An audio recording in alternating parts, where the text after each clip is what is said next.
నమస్తే ఫ్రెండ్స్. ఈ వీడియోలో మనం వైశాఖ మాసం ఎందుకంత ప్రాముఖ్యతను సంతరించుకుంది, వైశాఖ మాసంలో మనం ఏ ఏ దేవతల్ని పూజిస్తాము, ఏ దానాలను ఇవ్వడం వలన అనేక లాభాలను పొందుతామో తెలుసుకుందాం. చంద్రుడు విశాఖ నక్షత్రానికి దగ్గరగా ఉన్న కారణంగా ఈ మాసాన్ని వైశాఖ మాసం అంటారండి. వైశాఖ మాసాన్ని హిందువులు అత్యంత పవిత్రమైనదిగా భావిస్తారు. ఎందుచేతనంటే అక్షయ తృతీయ పండుగని జరుపుకునేది ఈ నెలలోనే. అలాగే మధురలో శ్రీకృష్ణ మందిరంలో సంవత్సరం అంతా కృష్ణుడి పాదాలు కనిపించకుండా ఉంచుతారు. ఒక్క అక్షయ తృతీయ రోజునే శ్రీకృష్ణుడి పాదాల దర్శనం దొరుకుతుంది. అలాగే సింహాచలంలో చందనోత్సవం కూడా జరిగేది ఈ నెలలోనే. అలాగే లక్ష్మీ నృసింహ జయంతిని కూడా జరుపుకునేది ఈ నెలలోనే.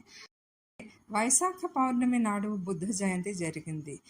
ఈ రోజునే బుద్ధుడికి జ్ఞానోదయం కలగడం, శ్రీకూర్మ జయంతి, అన్నమాచార్యుల జయంతి వైశాఖ పౌర్ణమి నాడే జరగడం వైశాఖ మాసం విశిష్టతని చాటుతున్నాయి. అంతేకాకుండా తమిళ ప్రజలు వైశాఖ పౌర్ణమి నాడు శ్రీ సుబ్రహ్మణ్యేశ్వరుని పుట్టినరోజు పండుగని జరుపుకుంటారు. వైశాఖ పౌర్ణమి నాడు శ్రీ మహావిష్ణువుని ఆరాధించి పూజించి దాన ధర్మాలు చేసినట్లయితే ఎంతో పుణ్యం లభిస్తుంది.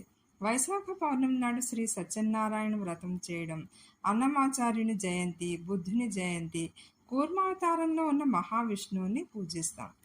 శ్రీ మహావిష్ణువు కూర్మావతారం ధరించి పృథ్వీని కాపాడినది వైశాఖ పౌర్ణమి నాడేనండి. అదే కాకుండా స్త్రీలు ఈ రోజున సంపదలు కలగాలని సంపద గౌరీ వ్రతం చేస్తారు. మహిళలు పసుపుతో గౌరీదేవిని తయారు చేసి పూజించి ఆ పసుపు గౌరీదేవిని ముత్తైదువులకు వాయనం ఇస్తారు. వైశాఖ పౌర్ణమి రోజు చేసే దానాల వలన అనేక రకాల శుభ ఫలితాలను పొందవచ్చు.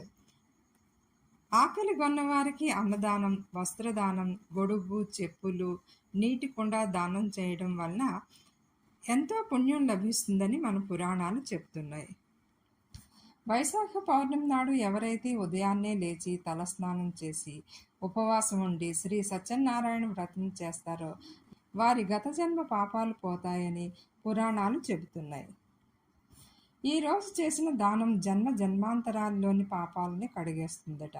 ఈరోజు నీడ నింపిన మట్టి కుండని కానీ, విసనకర్రని కానీ, చెప్పులు, పళ్ళు, గొడుగు ఇలా ఎండాకాలంలో అవసరమైన వస్తువులని దానం చేయాలి.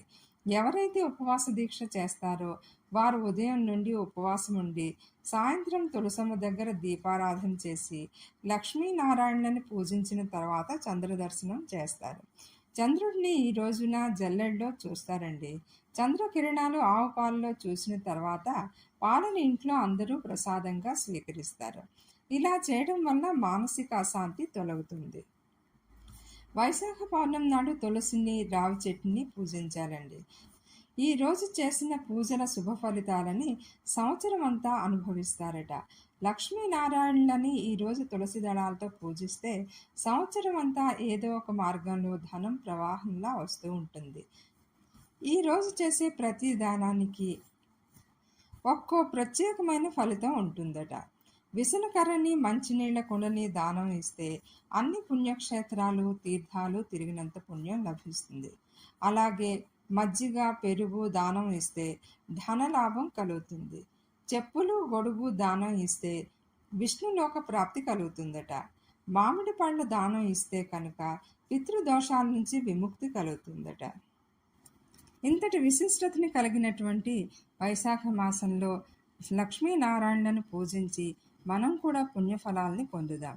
ఫ్రెండ్స్, ఈ వీడియో మీకు నచ్చినట్లయితే నా ఛానల్ని సబ్స్క్రైబ్ చేసుకుని లైక్ చేయండి, షేర్ చేయండి, అలాగే కామెంట్ కూడా చేయండి.